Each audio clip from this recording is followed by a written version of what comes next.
नमस्कार साथियों, स्वागत है आपका एग्रीथिंकर्स के लर्निंग प्लेटफॉर्म पर। इस वीडियो में हम एग्रीकल्चर के और एमसीक्यू डिस्कस करेंगे। इसके पार्ट 1 में हमने कई सारे एमसीक्यू डिस्कस किया था। बचे क्वेश्चंस को हम आज के इस वीडियो में डिस्कस करेंगे। तो इस वीडियो को हम स्टार्ट करते हैं बिना देर करते हुए। क्वेश्चन नंबर अगला है, मूंगफली के अंतरा शस्य क्रियाएं नहीं करनी चाहिए। तो किस स्टेज पर जो इंटरकल्चरल ऑपरेशन हम नहीं करेंगे ग्राउंडनट में? इसका ऑप्शन हो जाएगा बी।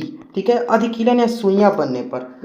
ठीक है, आगे देखिए, दिवस निष्प्रभावी ने डे न्यूट्रल प्लांट कौन सा होता है? तो इसका आपका ऑप्शन हो जाएगा ऑप्शन नंबर बी, यानी सूरजमुखी। ठीक है, ध्यान में रखेंगे। फिर है, देखिए, जो जायद की क्रॉप है वो डे न्यूट्रल होती है। बाकी मैंने पहले आपको बताया कि खरीफ की डे न्यूट्रल मतलब खरीफ की जो है लॉन्ग डे होती हैं, या इसकी लॉन्ग डे शॉर्ट डे कौन सी होती हैं, पहले मैं आपको बता चुका हूँ, तो आप कमेंट में बताएंगे। ठीक है, निम्न में से कौन दलहनी फसल नहीं है? तो इसका ऑप्शन क्या हो जाएगा? देखिए, मटर दलानी है, अरहर दलानी है, चना भी दलानी है। लेकिन जो कपास है ये एक दलानी फसल यानी पल्सेस प्लांट नहीं है, ये कॉटन वाली फसल है।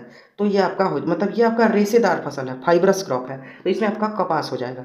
अमेरिकन कपास की सामान्यतः दूरी, जो अमेरिकन कॉटन होता है उसके लिए स्पेसिंग कितना रखा जाता है? तो इसका ऑप्शन नंबर सी हो जाएगा 60x45 सेंटीमीटर। अमेरिकन कपास की जो सीड रेट है, जो बीज दर है, वो कितनी रखी जाती है? तो इसका आपका ऑप्शन कौन सा हो जाएगा? इसमें आपका ऑप्शन नंबर हो जाएगा बी, यानी 20 से 25 केजी। ये आपको ध्यान में रखना है। चलते हैं यहाँ पर हम अपने अगले क्वेश्चन की ओर। यहाँ पर है, गन्ने के टुकड़ों को गर्म पानी से उपचारित क्यों करते हैं? जो हॉट वाटर ट्रीटमेंट बोला जाता है वो क्यों करते हैं गन्ने में? तो इसका ऑप्शन आपका सी हो जाएगा। जो सीड बर्न डिजीज है, बीज जनित रोग हैं, उनको रोकने के लिए। और ये गन्ने में नहीं, कई और क्रॉप में भी किया जाता है, वो हम डिटेल में थ्योरी क्लास में डिस्कस करेंगे। आलू में सिंचाई की सबसे क्रांतिक अवस्था यानी इरिगेशन की सबसे क्रिटिकल स्टेज कौन सी है पोटैटो में? तो इसका आपका ऑप्शन कौन सा हो जाएगा? इसमें आपका ऑप्शन नंबर हो जाएगा बी। ठीक है, यानी कंद बनते समय, ट्यूबर फॉर्मेशन पे। ठीक है, भारत में कितने कृषि जलवायु क्षेत्र हैं? भारत में कितने एग्रोक्लाइमेटिक जोन है? तो बड़ा ही बेसिक क्वेश्चन है और बार बार पूछा जाता है। इसमें आपका हो जाएगा ऑप्शन नंबर बी, यानी 15। ठीक है, कौन सा हो जाएगा? 157 जो क्वेश्चन है यहाँ पर दिया हुआ है, इसका ऑप्शन नंबर बी हो जाएगा 15। चलिए देखते हैं आगे के क्वेश्चन। आगे देखिए, प्राइमिंग किस फसल से संबंधित है? देखिए, प्राइमिंग काफी ज्यादा इंपॉर्टेंट क्वेश्चन है और बार बार ये पूछा भी जाता है। ऑप्शन नंबर बी हो जाएगा टोबैको यानी तंबाकू। प्राइमिंग हो गया, क्यूरिंग हो गया, ये सब हम टोबैको में करते हैं। मोहिनी किस फसल की प्रजाति है? इसका आपका आंसर हो जाएगा सी। किसकी वैरायटी है ये? मूंग की। ठीक है, देखिए, मूंग का बॉटनिकल नेम क्या होता है? खटाक से लोग कहेंगे विग्ना मूंगो, जो कि गलत हो जाता है। मूंग का होता है विग्ना रेडियाटा, और विग्ना मूंगो किसका है वो आप कमेंट में बताइए। ठीक है, चलिए बता देता हूं कि देखिए, विग्ना मूंगो होता है आपका उड़द का, यानी उर्द बीन बोलते हैं, उर्द बीन, और विग्ना रेडियाटा होता है मूंग का। आगे देखते हैं, धान की पौध मिट्टी रहित माध्यम में उगाने की विधि। जो आपका धान होता है, पैडी होता है, उसको सॉइल लेस मीडियम में हम ग्रो कराते हैं, तो इसको क्या बोला जाता है? ये विधि को हम क्या कहते हैं? तो इसका ऑप्शन आपका हो जाएगा डी। इसको हम बोलते हैं डेपोग मेथड। देखिए, डेपोग मेथड धान के सोइंग का काफ़ी नया मेथड है, ध्यान में आपको रखना है। और ये फिलीपींस जो कंट्री है वहाँ से डेवलप हुई है। इसे सीड रेट आपकी 11 से 14 केजी पड़ती है पर वर्ग मीटर में, ध्यान में रखना है।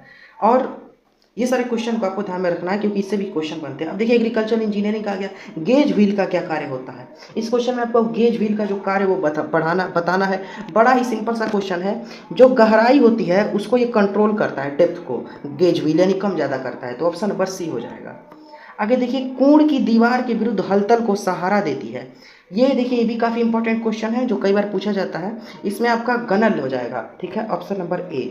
ठीक है, देसी हल का खिंचाव, जो ड्राफ्ट होता है देसी प्लाव का या इंडिजीनियस प्लाव बोलते हैं, वो कितना होता है? तो इसका ऑप्शन नंबर आपका बी हो जाएगा। ठीक है, यानी 80 केजी, 80 किलोग्राम। ठीक है, ये क्वेश्चन आपको ध्यान में रखना है। आगे के क्वेश्चन हम देखते हैं। फिर यहाँ पर आपके मेस्टन हल का खिंचाव, जो मेस्टन प्लाव होता है उसका ड्राफ्ट कितना होता है? ठीक है, मेस्टन हल का यहाँ पर खिंचाव पूछा जा रहा है, तो इसमें आपका हो जाएगा 100 केजी। देखिए, एक हत्थे वाले हल आपके कौन से होते हैं? मैं प्रसावा के। ट्रिक मैंने आपको बताया था जब थ्योरी क्लास ले रहा था एग्रीकल्चर इंजीनियरिंग क्लास 11th की। मैं प्रसावा के, मेस्टन प्रजा साबास वाह care, junior care senior care दोनों, ये सब एक हत्थे वाले हल हैं। और दो हत्थे वाले हल में बाकी जो बचे, यूपी नंबर 1, यूपी नंबर 2, टर्टिस्ट, विक्ट्री, ये सब दो हत्थे वाले हल हैं। ठीक है, ध्यान में रखेंगे। आगे देखिए, देसी हल के द्वारा बनी कुंड की गहराई, जो देसी प्लाऊ जो है वो फरो बनाता है, उसकी डेप्थ कितनी होती है? इसमें आपका हो जाएगा सी ऑप्शन सही, ठीक है, यानी 7 से 10 सेंटीमीटर। हल में लगे वर्टिकल क्लेविस से क्या कंट्रोल होता है? तो इसका आपका आंसर हो जाएगा ऑप्शन नंबर ए, यानी कोण की गहराई, जो डेप्थ है फरो की, वो इससे कंट्रोल होती है। कानपुर कल्टीवेटर में कितने फार लगे होते हैं? इसका आपको आंसर ध्यान में रखना है। ऑप्शन नंबर ए हो जाएगा नमी का संरक्षण, जो मॉइस्चर है उसका कंजर्वेशन यहाँ पर। नहीं, 1 सेकेंड, 167 नंबर जो यहाँ पर क्वेश्चन दिखा रहा है, इसका आपका ऑप्शन नंबर हो जाएगा ऑप्शन नंबर ए, यानी 5 फार लगे होते हैं कानपुर कल्टीवेटर में। कल्टीवेटर का काम क्या होता है? मेनली अगला क्वेश्चन पूछा जा रहा है, तो ये सभी काम होते हैं कल्टीवेटर का। नमी का संरक्षण यानी मॉइस्चर का कंजर्वेशन करता है, मिट्टी का विलोडन करता है, खरपतवारों का उन्मूलन यानी इरेडिकेशन ऑफ वीड्स ये भी करता है। तो ऑप्शन नंबर डी यहाँ पर हो जाएगा। बैलों द्वारा चालित हो कौन सी है? तो इसका आपका ऑप्शन कौन सा हो जाएगा? इसमें आपको ऑप्शन नंबर डी ध्यान रखना है, अकोला हो, इसको बैल चलाता है, ठीक है, ध्यान में आपको रखना है। आगे के क्वेश्चन देखते हैं। सीड ड्रिल के द्वारा मतलब इनमें से कौन सी चीज़ कंट्रोल नहीं होती है सीड ड्रिल से? इसका आपका सही ऑप्शन कौन सा हो जाएगा? बीज से बीज की दूरी। इस पर आप 3 स्टार लगाइए, काफ़ी इंपॉर्टेंट है। सीड टू सीड जो डिस्टेंस है वो इससे कंट्रोल नहीं होता, ठीक। आगे देखिए, पिटमैन का क्या कार्य होता है? ये भी एग्रीकल्चर इंजीनियरिंग का है, तो इसका आंसर आपका हो जाएगा ए, जो पिटमैन जो पार्ट होता है उसका क्या काम होता है? तो ये आपका होता है मोवर की कटर बार को क्रैंक व्हील से वो जोड़ता है, कनेक्ट करता है, ये आपको ध्यान में रखना है। Option A. स्ट्रॉ रेक का क्या कार्य है? स्ट्रॉ रेक का क्या काम होता है? ये आपको ध्यान में रखना है। इसका काम आपका होता है अनाज साफ करना, ठीक है। ये क्वेश्चन भी आपको ध्यान रखना है, जो ग्रेन है उसको वो क्लीन करता है, ग्रेन की क्लीनिंग। भारत में पहली बार पशु गणना कब प्रारंभ हुई थी? तो ध्यान में आपको रखना है, भारत में पहला जो लाइव स्टॉक सेंसस है वो 1919-20 में हुआ था।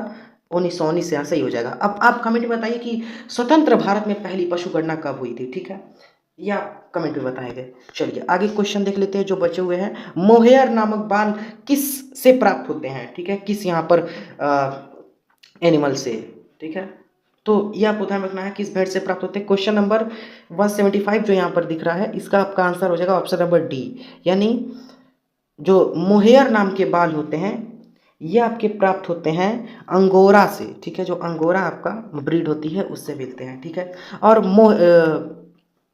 तो ये भी आपको ध्यान में रखना है। तो ये आपको बता चुका हूँ, जो मोहेयर है वो अंगोरा से प्राप्त होता है। वहीं पूछ लिया कि पश्मीना जो है वो किस यानी ब्रीड से मिलता है? तो वो मिलता है कश्मीरी ब्रीड से, ठीक है। तो इसमें ऑप्शन नंबर डी सही हो जाएगा।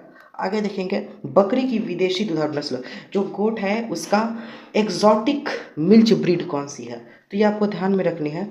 इसका आपका ऑप्शन हो जाएगा 176 क्वेश्चन का ऑप्शन नंबर बी, ठीक है, यहाँ आपका हो जाएगा अल्पाइन। बाकी ये सब इंडिजीनियस ब्रीड है। अंगोरा हुआ, बीटल जो है पंजाब की है, फिर सुरती गुजरात की सूरत की है, बीटल पंजाब की गुरदासपुर की। तो इसमें जो एक्सोटिक है वो एल्पाइन है, ब्रिटिश एल्पाइन बोला जाता है इसको। नीली रावी नस्ल का दूध उत्पादन, ये बफेलो ब्रीड है, उसका जो मिल्क प्रोडक्शन है वो पूछा जा रहा है। तो इसका ऑप्शन आपका हो जाएगा सी, यानी 1600 लीटर पर ब्यात। एक गर्भित पशुओं को अलग से राशन खिलाने को क्या कहा जाता है? तो इसको कहा जाता है यहाँ पर आपका स्टीमिंग अप राशन, ठीक है। दुग्ध का रंग सफ़ेद होने का क्या कारण है? तो वो है केसीन प्रोटीन, ठीक है। पीला होने का कारण पूछता तो कैरोटीन। मिल्क शुगर होता है आपका लैक्टोज, ठीक है। सबसे कम परिवर्तनशील है, सबसे मतलब लेस चेंजेबल कंपोनेंट कौन सा है मिल्क का? तो ये भी काफ़ी इंपॉर्टेंट क्वेश्चन है, 3 स्टार लगाइए, बार बार पूछा जाता है। इसका ऑप्शन हो जाएगा बी, यानी लैक्टोज। ये सबसे कम परिवर्तनशील है, ठीक है, सबसे कम चेंज होता है, ठीक है। वही सबसे ज़्यादा चेंज कौन सा होता है? फैट यानी वसा। तो ये क्वेश्चन कंप्लीट होते हैं। तो स्क्रीन पर दिख रहे हैं इंस्ट्रक्शंस को फॉलो करेंगे, व्हाट्सएप ग्रुप टेलीग्राम चैनल से जुड़ जाएंगे, लिंक मिल जाएगा डिस्क्रिप्शन में, और अन्य सोशल मीडिया प्लेटफॉर्म पर भी आप हमको फॉलो कर सकते हैं, सभी का लिंक आपको डिस्क्रिप्शन में मिल जाएगा। और ये 2 MCQ की वीडियो हो चुकी है। जब तक DDU का जो गोरखपुर यूनिवर्सिटी का BSc जी का एंट्रेंस है 19 को है, आज 16 तारीख है, तो जब तक कंप्लीट नहीं हो जाता तब तक हम आपको ऐसे ही MCQ वीडियोस प्रोवाइड कराते रहेंगे, और बाकी यूनिवर्सिटीज कॉलेज के लिए भी ये मोस्ट इंपॉर्टेंट है। तो मिलते हैं नेक्स्ट वीडियो में, जुड़े रहेंगे एग्री थिंकर्स के साथ। इसका पार्ट 1 जरूर देखिए, लिंक मिल जाएगा डिस्क्रिप्शन में। Thanks for watching, take care, have a nice day.